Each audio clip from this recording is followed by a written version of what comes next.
ನೀ ನನ್ನ ಅಪ್ಪಣೆ ಇಲ್ಲದೆ ನಿನ್ನ ಹೆಂಡತಿ ಜೊತೆ ಮಲ್ಗೋಂಗೇ ಇಲ್ಲ. ನನ್ನ ಹೆಂಡತಿ ಜೊತೆ ಮಲ್ಗೋದಕ್ಕೆ ನಿನ್ನ ಅಪ್ಪಣೆ ಹಾಕೋಬೇಕು? ಯಾಕಂದ್ರೆ ನಾನ್ ದೇವ್ರು ಅಂತ ನಿಮ್ಮ ಅಪ್ಪ ನಂಬೋನು. ಅವನ್ ನನ್ನ ಮಾತು ಮೀರಲ್ಲ. ಎಲ್ಲ ಮೀರ್ ನಿಂತು ನಾನ್ ತೋರಿಸ್ತೀನಿ. ನೀನ್ ಈ ಊರಿಗೆ ಬಂದಿನೇ ಹದ್ ಮೀರಿದ್ಯಾ. ನಿನ್ನ ನಾನು ಅನ್ನೋದು ನಾನಾ ಕಡೆ ಇದೆ. ನಿನ್ನ ನನ್ನ ದಾರಿಗೆ ನನ್ನ ರೀತಿಯಲ್ಲಿ ತರಬೇಕಂತಾನೇ ನಾಟಕ. ನೀನ್ ಆಡೋ ನಾಟಕಕ್ಕೆ ನನ್ನೇನ್ ತಮಟೆ ಬಾರಿಸೋನು ಅಂದ್ಕೊಂಡಿದ್ಯಾ? ನೀನ್ ಊದೋ ಶಂಕ ಈ ಊರ್ ಜನರು ಕೇಳ್ಬೋದು, ನಾನಲ್ಲ. ನಿನ್ನ ಕಂಡ ತಕ್ಷಣ ಎಲ್ರಂಗೆ ಬಂದು ನಾನು ನಿನ್ ಕಾಲಿಗೆ ಬೀಳ್ತಿಲ್ಲ ಅಂತ ತಾನೇ ನೀನ್ ಇಷ್ಟೆಲ್ಲ ಮಾಡ್ತಿರೋದು.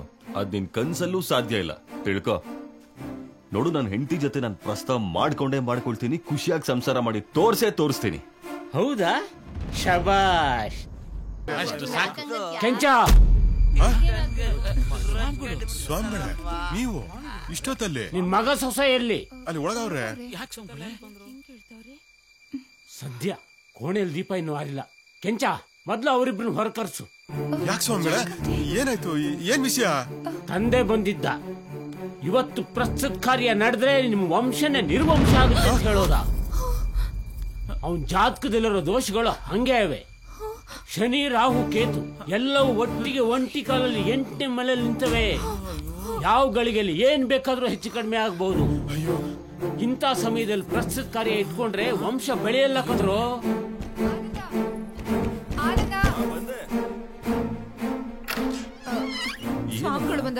ಇನ್ನೂ ಒಂದಷ್ಟು ಸಂಕಟ ಪಾಪಗಳು ಸುತ್ತಕೊಂಡು ತುತ್ತು ಅನ್ನ ತಿನ್ನೋಕೆ ಗತಿ ಇಲ್ಲದೆ ಮೈ ತುಂಬಾ ರೋಗಗಳು ವಕ್ಕರಿಸ್ಕೊಂಡು ಅದೆಂತದೋ ರಕ್ತ ಕಣ್ಣೀರು ಪಿಕ್ಚರ್ ಉಪೇಂದ್ರ ಇದ್ನಲ್ಲ ಹಾಗಾಗೋಗ್ತಾನೆ.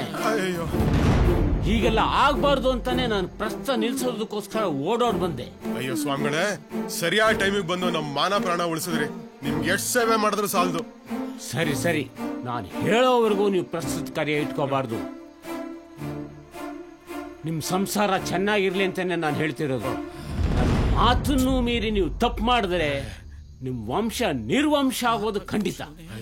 ಅಲ್ಲ ಸ್ವಾಮಿಗಳೇ, ನೀವಿಷ್ಟ ಹೇಳದ್ಮೇಲೂ ನಾವ್ ಅವ್ರಿಬ್ರನ್ನ ಒಂದ್ ಮಾಡ್ತೀವ, ಒಂದಾಗಕ್ ಬಿಡ್ತೀವ ಹೇಳಿ? ಅವ್ರಿಬ್ರು ನಮ್ ಕಣ್ ತಪ್ಸಿ ಕಣ್ ಸನ್ನೆಲ್ ಕೂಡ ಮಾತಾಡ್ಬಾರ್ದು, ಹಂಗ್ ನೋಡ್ಕೊತೀವಿ ಸ್ವಾಮಿಗಳೇ. ಇವನ್ ನಿಮ್ ಕಾಲಿಗೆ ಬೆಳೆದ ಅವಮಾನ ಮಾಡಿದ್ರು ಈ ಹೊತ್ನಲ್ಲಿ ಇಲ್ಲಿ ಗಂಟ ಬಂದು ಆಗ್ತಾ ಇದ್ದ ಅನಾಹುತನ ತಡೆದು ನಮಗ್ ಬುದ್ಧಿ ಹೇಳ್ತಾ ಇದೀರಲ್ಲ. ನೀವು ನಮ್ ಪಾಲಿನ ದೇವ್ರು ಸ್ವಾಮಿಗಳೇ. ದೇವ್ರು ಯಾವ ದೇವ್ರು ಅಲ್ಲ, ದಿಂಡ್ರು ಅಲ್ಲ, ಒಬ್ಬ ಸೇವಕ ಅಷ್ಟೇ.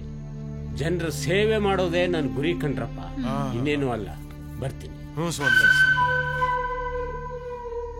ಒಂದ್ ಸರಿಯಾಗಿ ಬತ್ತಿಟ್ನಲ್ಲ. ಒಳ್ಳೇದಾಗ್ಲಿ.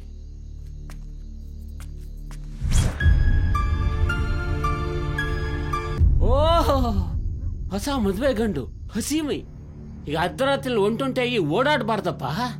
ಗಾಳಿ ಗಿಳಿ ಸೋಕಿದ್ರೆ ಕಷ್ಟ, ಅನಿಷ್ಟಗಳು ಮೆಟ್ಕೊಂಡ್ಬಿಡ್ತವೆ. ಈ ಊರ್ ಹಿಡಿದಿರೋ ದೊಡ್ಡ ಅನಿಷ್ಟಾನೆ ನೀನು. ನಿನ್ಗಿಂತ ದೊಡ್ಡದಿನ್ ಯಾವ್ದಿದೆ?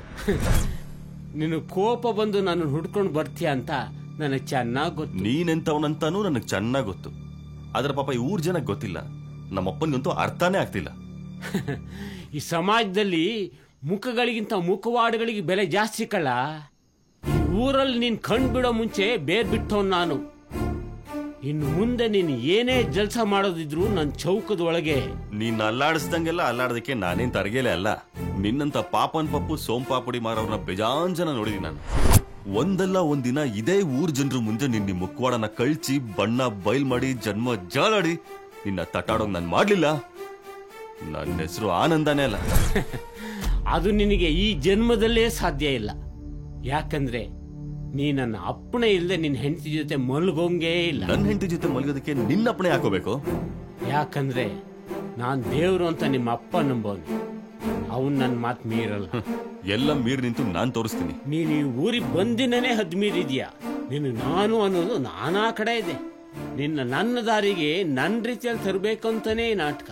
ನೀನ್ ಆಡೋ ನಾಟಕಕ್ಕೆ ನನ್ನೇನ್ ತಮಟೆ ಬಾರಿಸೋನು ಅಂದ್ಕೊಂಡಿದ್ಯಾ? ನೀನ್ ಊದೋ ಶಂಕ ಈ ಊರ್ ಜನರು ಕೇಳ್ಬೋದು, ನಾನಲ್ಲ. ನಿನ್ನ ಕಂಡ ತಕ್ಷಣ ಎಲ್ರಂಗೆ ಬಂದು ನಾನು ನಿನ್ ಕಾಲಿಗೆ ಬೀಳ್ತಿಲ್ಲ ಅಂತ ತಾನೇ ನೀನ್ ಇಷ್ಟೆಲ್ಲ ಮಾಡ್ತಿರೋದು. ಅದ್ ನಿನ್ ಕನ್ಸಲ್ಲೂ ಸಾಧ್ಯ ಇಲ್ಲ, ತಿಳ್ಕೊ.